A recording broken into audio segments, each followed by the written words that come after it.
Do yourself a favor and listen up, brother. This is the final part of Chapter 13 from my book, Builder vs. Bamboozler. If you're just joining us, I strongly recommend you go back and listen to Part 1 and Part 2 first, because the chapter isn't just entertainment, it's a sequence. Now, a quick heads up before we continue. To land this section properly, I'm going to revisit a few paragraphs you've already heard at the end of Part 2, because what you're about to hear next only makes sense when you feel the full contrast between the man who collapses and the man who holds his line. So if some of this sounds familiar, stay with me. The overlap is intentional. Chapter 13, Polarity versus Parity. Final movement. Let's continue. Being from an area with a lot of very left-wing liberal couples, you see this play out constantly. They proclaim a beautifully equal modern relationship, but she's hyper-feminist and has unwittingly turned that stance into the very crux that depolarizes the relationship. So they pivot into ENM, ethically non-monogamous. Since they're so evolved and monogamy is just a social construct, even though she insists she wants a fully equal relationship, a man with the exact same ideals, so she has convinced a weak, conflict-avoidant man to let her seek pleasure outside the relationship. And you know what the bio usually says? ENM, married female, seeking dominant male to punish my naughty side, or some version of that. And the photos? Half are scantily clad thirst traps. The other half, she's dressed in a way that looks more masculine than feminine, a perfect snapshot of her internal polarity split. Often, the husband even allows her to post a picture of the two of them together, sitting beside all the photos she's curated to attract more masculine men. They don't even see the irony.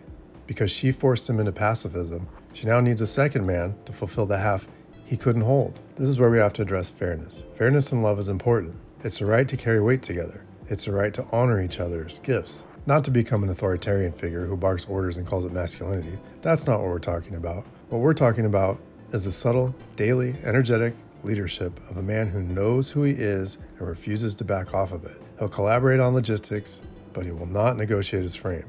He will bend in love.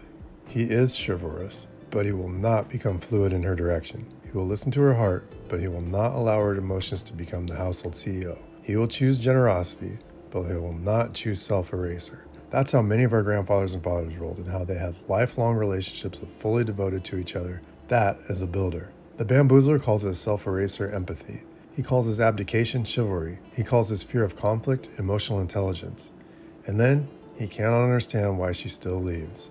Let's make it concrete. A woman says, I want us to be equals. The Bamboozler hears, I should stop leading. I should defer. I should remove expectations. I should check in 100 times. I should try to become more like her. The builder hears, I should respect her gifts and capacity, but I still must lead my life the way I see fit.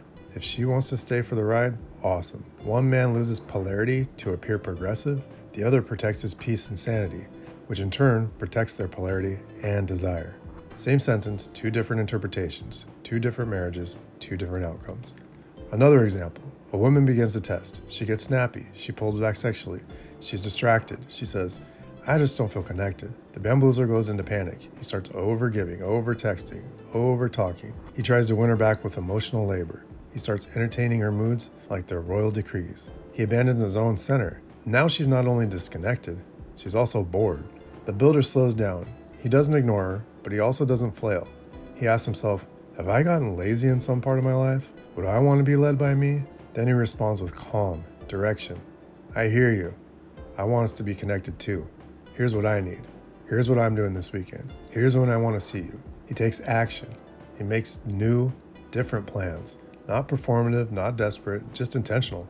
Maybe it's a hike he's been meaning to take, a firing range session, an axe throwing, zip lining, something fun, physical, grounding, something that puts them back in the motion rather than emotion. He restores direction. He leads her back to closeness. He does not chase or plead, he leads. And she can surrender to that. She cannot surrender to a man waiting for her to tell him how to make her feel something again. Being the kind of man who polarizes a woman to him is not always the easy path. The easy path is to stop expecting intimacy or chemistry, to stop planning dates, to stop holding standards, to turn into her best friend who pays half the bills, her roommate. The easy path is to call your own passivity kindness. The easy path is to say, happy wife, happy life, and then live 20 years in quiet, unpolarized resentment. But the path of the builder is not that easy path. It's the path of tension, the path of direction, the path of being willing to be the solid one so she can be the flowing one. the path of risking temporary displeasure to protect long-term attraction, the path of consistent self-respect, because you cannot polarize a woman to you if you do not respect yourself. She will not magnetize to a man who is constantly compromising his own compass. You have to be willing to have the occasional collision with her when things get off track. You also must see that women punish and reward leadership even when they don't articulate it. A woman may argue with you in the moment, but respect you for holding the line. She may roll her eyes when you tell her to be ready at 7, but light up at 6:55 when she's dressed and you look at her like she's the only one in the world. She may say she wants you to decide together, but melt when you make a good decision without drama. She may say, I don't want to feel controlled, but long for you to have a plan. Feminine energy wants to relax into a masculine frame, not because she's inferior, but because she's exhausted of running everything. When you will not hold the throne, you're not doing her a favor. You're making her tired. Now, what does losing the queen look like in a slow motion? It does not always look like cheating or divorce. Often it looks like emotional distancing. She stops telling you things. She stops dressing up. She stops initiating. She spends more time scrolling. She spends more time at work. She spends more time talking to other women about your relationship than talking to you. Cuts her hair short. She stops complaining. Yes, even that is a sign. Her complaints, her nagging, her pushing were all ways of saying, lead me, see me, meet me. When she stops, that often means she does not believe you can anymore. She might still respect you as a man in the world, but not as a man for her desire. You're no longer her king. You're her roommate. You lost the throne. And here's the painful twist. Most men lose the queen after they stop being the king, not before. They look at the breakup and say, she just changed. She just left. She just pulled away. No, she stopped pretending you were still on the throne. She watched you descend from it over months and years. She watched you appease instead of decide. Now, you cannot even decide what DoorDash order. She watched you self-abandon and sedate. She watched you chase her approval like a teenager. She watched you ignore your mission. She watched you let your body go. She watched you stop sharpening the blade. She watched you forget that you're the masculine center of the relationship. And when you forgot, she had to remember for both of you. And that, right there, is when she became less attracted, even if she still loved you. I love you, but I'm not in love with you.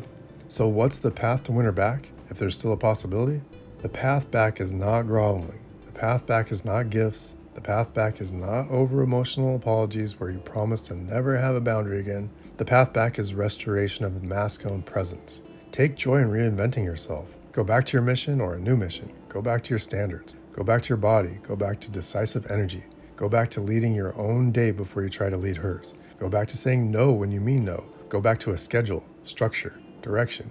Go back to being the man whose time matters, whose world is good, whose eyes see it for what it is, whose energy is grounded. Then, from that place, decide if you should, and then re-engage her. That is retaking the throne. There's something else here, brothers. Your throne does not exist to impress her. Your throne exists because you are a man. Some men only step into leadership when a woman is in front of them. They're kingless when single. That's not kingship. That's performance. A real builder holds his throne in his work, in his health, in his friendships, in his finances, in his vision, in his spiritual life. Then, when a woman comes into his life, she doesn't have to ask, are you the man? Have I found him? She can see it. She can feel it. She can relax. The builder understands today is not his father's time of unconditional love. She has a constant flow of options pushing themselves in her face. You relax, you stop leading, and here comes the usurpers to the throne. The bamboozler, on the other hand, uses a woman as motivation. He's masculine when she's watching. He's structured when she's affirming. The second she pulls away, he falls apart. That tells her everything she needs to know. He's not a king, he's a performer. Let's end this where we began. You can share love, you can share finances, you can share parenting, you can share vision, you can share burden. You cannot share the throne. Two captains in the same cockpit is not romance, it's turbulence. Two kings in the same castle is not a partnership, it's a coup. A woman may speak the language of parity because that's what is socially rewarded, but her body speaks the language of polarity. Her nervous system wants to feel your presence. Her feminine wants to feel your direction. Her respect wants to feel your backbone. And if you deny her that, if you deny yourself that, you pay for it in low desire, low respect, and low admiration. And just like those E&M couples, she quietly judges. She'll find her eyes drifting towards the men who still carry the masculine signal she's starving for.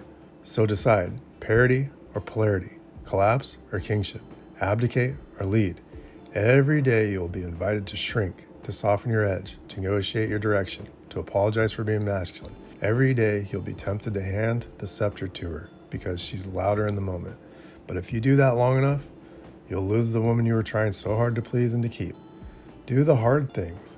Hold the throne, even when she tests, even when she cries, even when you doubt yourself, even when culture says you're wrong for doing it. Because in the end, she'll respect the man who stood his ground more than the one who morphed himself into whatever she wanted that week. And remember, what I made explicitly clear at the start of this chapter, holding the throne is leading by example, not by force.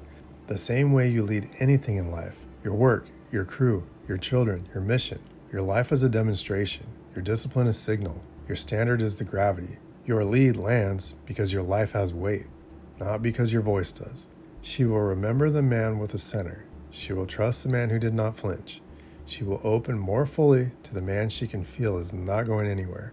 Because here's the truth, brother. She's not looking for perfection. She's looking for a man who can hold the throne so she doesn't have to. And that can be you, brother.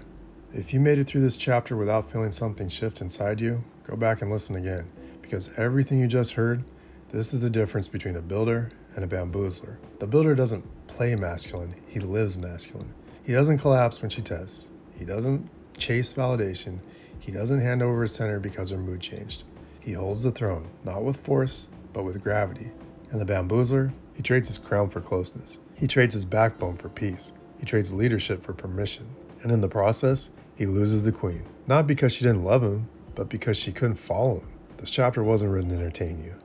It was written to wake you up, to remind you of the man you were before collapses, before you outsource your direction, before you forgot your edge.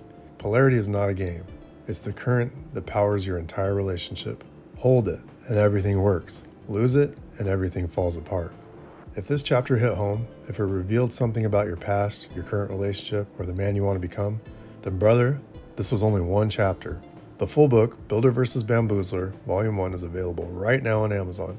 The QR code on your screen will take you straight to it. Spend the $12. Study it, underline it, let it rebuild you from the inside out. Because you deserve clarity, you deserve direction, you deserve a life, a relationship built on strength, not collapse. I'm proud of you, brother. Be proud of yourself. If today's chapter helped you, please subscribe, hit the bell, and come back for the next story, the next lesson, the next evolution of the man you're becoming. This is the Mr. Help Loop's Brotherhood, helping men to rebuild themselves into what they forgot they were born to be. And that's where the chapter ends.